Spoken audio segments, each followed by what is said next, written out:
راقبوا الرحمن جل جلاله. أعوذ بالله من الشيطان الرجيم. بسم الله الرحمن الرحيم. Assalamu alaikum wa rahmatullahi wa barakatuh. Within the last few decades and half a century, there has been a new trend in people leaving the four traditional madhabs as a way to attain authentic Quran and Sunnah. This is propagated by the new Salafi and Wahhabi movement, the extremists. And this topic of leaving the madhabs may come confusing to the layman and can cause dangerous and heretical outcomes and thoughts. As a brief summary, a madhab is a school of thought, and in Islam we have four main madhabs: the Hanafi madhab by Imam Abu Hanifa rahimahullah, the Shafi'i madhab by Imam al-Shafi'i rahimahullah, the Maliki madhab by Imam Malik rahimahullah, and the Ahmadi madhab by the Hanbali madhab by Imam Ahmad bin Hanbal rahimahullah. Now, I made a video outlining these madhabs and the importance of them, but for the purpose of this video, we will look at the dangers of leaving the madhab. One claim that some people make is that they encourage the leavings of the madhab in order to follow the authentic Quran and the Sunnah teachings. However, they fail to understand that there might be different opinions or views in a same topic, with multiple hadith giving different views. They make it seem as though their view on a topic is the only authentic view and everything else is against the Quran and the Sunnah. However, it just isn't that simple. For us, we follow one of the four madhabs for guidance. Yes, they may differ, but they have been decided by mujtahid imams, and they are all on haqq inshallah ta'ala, and they have been adhered to since the time of their establishment. Thus, it will be a better following of the Quran and Sunnah if we actually adhere to the madhabs made by the scholars who actually studied the hadith and the Quran in depth, rather than deviating into some book created by some modern day scholar. One example I'd like to bring into this book is Albani,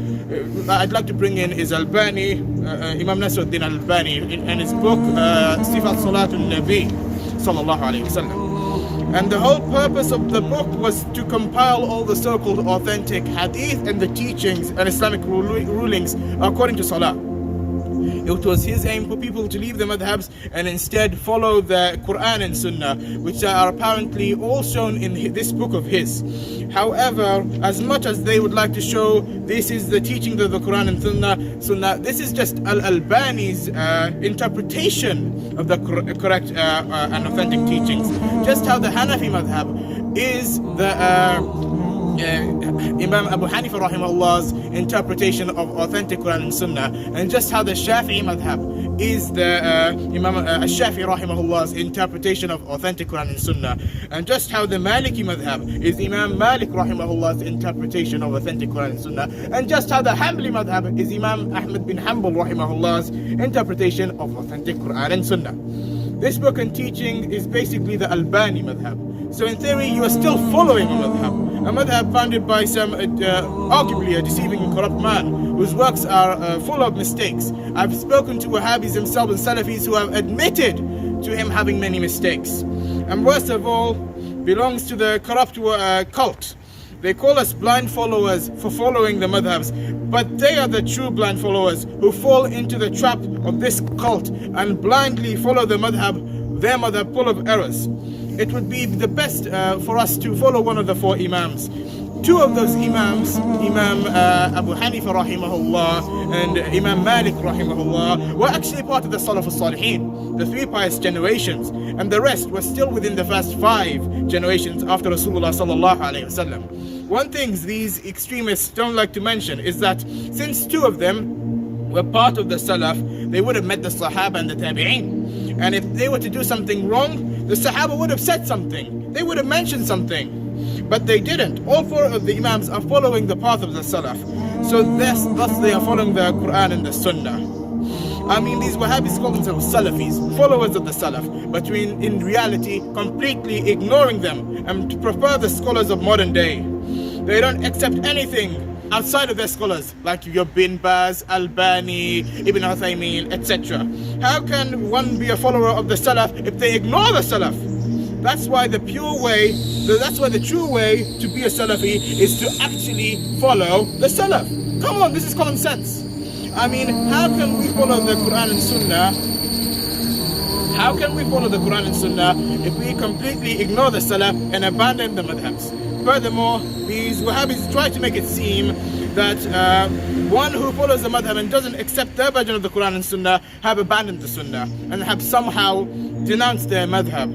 In Sifat Salat al-Nabi sallallahu alayhi wasallam, page 39 in the English translation, Al-Albani writes, condemning the methodology of this book is actually denouncing the Imam he follows. The logic for this is that the four Imams, may Allah subhanahu wa ta'ala be pleased with all of them, made mistakes in any place it contradicts his book. He uses quotes of the four Imams, such as when Imam Abu Hanifa rahimahullah said, when a hadith is authentic, that is my madhab. And other of the four Imams have given similar quotes to these. So basically Al-Albani saying is anything which goes against his book is inauthentic and the Imams made a mistake there. Na'udhu billah min dhalik. If this isn't pride and arrogance, I don't know what is. He feels he is above the four Imams in knowledge, and thus anyone who goes against him is wrong and misguided. That is a very gross accusation. So that in essence means that the four Imams were wrong, na'udhu billah. The followers were wrong, na'udhu billah. The muhaddithin and the mufassirin who followed madhab were wrong, na'udhu billah. And they are supposedly right and authentic. I mean, who haven't we eliminated here? Most Muslims and ulama and scholars are apparently inauthentic and in the wrong to them. Most, if not everyone, followed a madhab before their Wahhabi group emerged. I guess we are all misguided then. Or maybe it's the other way around. If the vast majority are wrong, that means that we are right and they are wrong. For Rasulullah sallallahu alayhi wasallam said that my ummah will never be guided upon misguidance. Whenever you see a disagreement, then hold fast to the Sawad al-Azam, the greater majority. Hence the hadith shows that the greater majority of this ummah will never be of the misguided. As mentioned earlier, the majority were followers of madhabs, even during the early years of Islam. Even now, and followers of each madhab accept each other and respect each other, even if we have different madhabs. It is them who are jealous and want to spread hate.